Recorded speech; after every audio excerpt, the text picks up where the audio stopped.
So the first speaker is Linda Taaffe.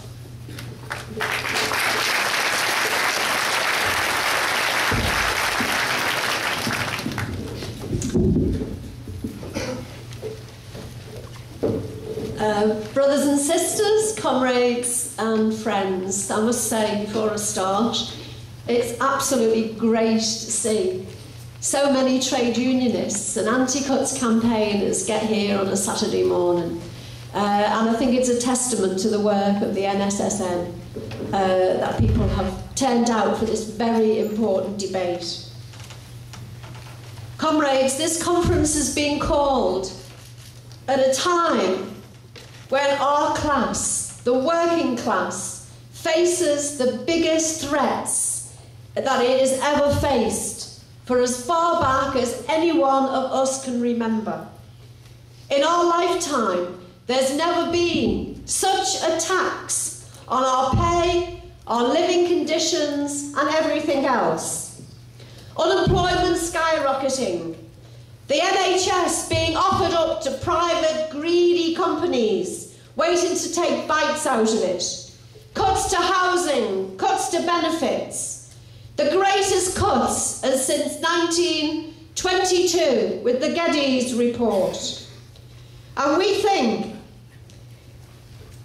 that in order to fight these huge cuts being demanded by the bosses who want to take away every gain that we've ever made, we think that the enormous power of workers has to be unleashed and mobilised to stop these bosses. And we know that it is possible to do that. If the NSSN was a major force, like the TUC, we know very well what this conference will be doing now. We want to push the trade unions into action. Yes, we've got March the 26th. The TUC has been pushed into doing something. A bit late, but never mind, we've got it. And don't let's forget the NSSN played a little role in getting that agreed. But what after that? Shouldn't we be demanding at least a one-day public sector strike, followed up by a 24-hour general strike? That would be an earthquake for the bosses. That would unstick the glue that holds these two gangs of millionaires together, and that would be the beginning of a real fight. But it's not just against the bosses that we're fighting. It's not just against the cuts from central government that we're fighting. We're also having to fight people that we once believed were on our side, the Labour councillors in all the hundreds of Labour councils, Labour-led councils, up and down this country, who say that they are opposed to cuts. We even have them in our local anti-cuts campaigns, and they are damning about the cuts. But the point is, when they get to the council chamber and want to vote for the cuts, what do we say to them? And I'm afraid it's here that we have to part company with the supporters of the other motion, who are very ambivalent about these people, these Labour councillors. They want to stroke their feathers, assuage their feelings, make them feel not too bad about putting their hands up for hundreds and even thousands of redundancies. In our area, we have welcomed into our campaign a local Labour councillor, a PCS member, who's been very torn, and we've been absolutely clear. You come along and we'll discuss with you how that when you don't put your hand up to vote for cuts, we will support you. We will go around your neighbourhood. We will put leaflets to say what a great fighter you are. But if you come here and then you go into the council chamber and vote for 600 job losses, then that will be altogether a different story. No, we're absolutely clear. We want a clear strategy. We want to fight against all cuts. Buses cuts, Tory government cuts, and even those that are implemented by Labour Party members. We don't want to do, as our opponents want us to do, to dissolve ourselves into other organisations and not take seriously this fight. They want us to tail end some of the other organisations. Comrades, don't be fooled by motion 2. Vote against it. It is diametrically opposed to motion 1. Under the cloak of so-called unity, they want us to dissolve ourselves. They call us splitters.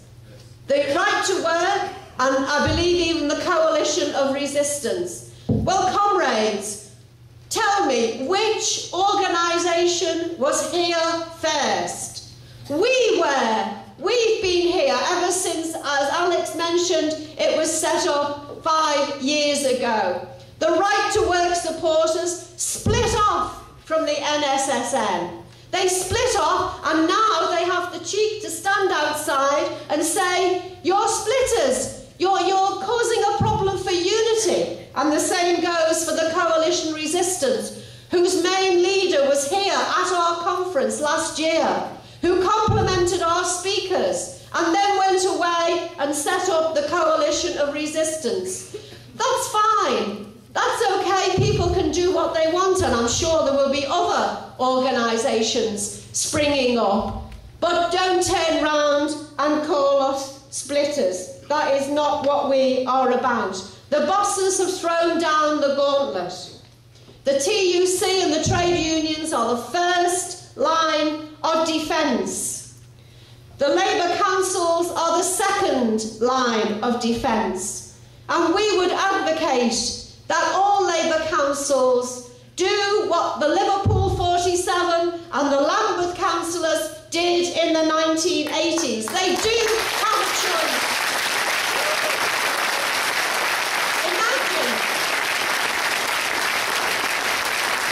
Imagine if Labour councils up and down the country said to the government, we are not implementing these cuts. If they refused, if they used their reserves to buy them time, to organise a campaign just as we did in Liverpool, where Liverpool City Council won an extra 60 million, was able to build houses, was able to build nurseries and parks, and not one job was lost, not one redundancy. And what do we have now? In my area, 600 redundancy, Labour-led council. Manchester, 2,000 redundancies. This is not what we want. We want them to take the Liverpool road. And you just imagine, that was against the Iron Lady, Margaret Thatcher. Cameron and his gang would be easy peasy compared to them. And we want the campaign to be as successful as the poll tax campaign, and many people here would probably been involved in the poll tax. We had the same arguments then. Oh, you can't organise mass non-payment. It'd be like not paying your fare on a bus. Well, we did. The Labour leaders, the trade union leaders mouthed opposition. It was people like ourselves who organised the 18 million non-payers, and not only that, we gave practical support to those non-payers. We had telephone trees. If anyone was visited by the bailiffs, we assembled people at their houses and flats to prevent them from coming in. That is the sort of campaign we want. Our motion proposes that we launch an anti-cuts campaign with an anti-cuts committee. Okay, I'm summing up now. And we're appealing to trade unionists, both trade unionists who have positions in unions who can help make things happen, And I know there are several people here today like that. Alex has given his support, and we know from the joint statement with Bob Crow that Bob Crow gives his support also, along with other union leaders who are here, combined with the thousands of grassroots leaders, the ones in the local campaigns like we've had with Medirest and the dispute there we heard from this morning. What a force we could begin to build, together with the anti-cuts campaigns. A myriad of anti-cuts campaigns are springing up all over the country, and they're the people who can go out, don't need to worry about the ballots and the industrial restrictions. They can go out and occupy their local libraries. They can organise sit-downs in the road if their local lollipop lady has got the sack. These are the people we want with us. Finally, motion 1 proposes such a national campaign with an independent class programme and a national organisation that can do the job. Comrades, we've seen on the TV workers in other countries taking to the streets and doing the business. And we've been a little bit jealous. The latest has been Tunisia. Well, now, comrades, it's our turn. And I think we need a force that can really make a contribution in this battle and get ready for what is going to happen this year and for the foreseeable future.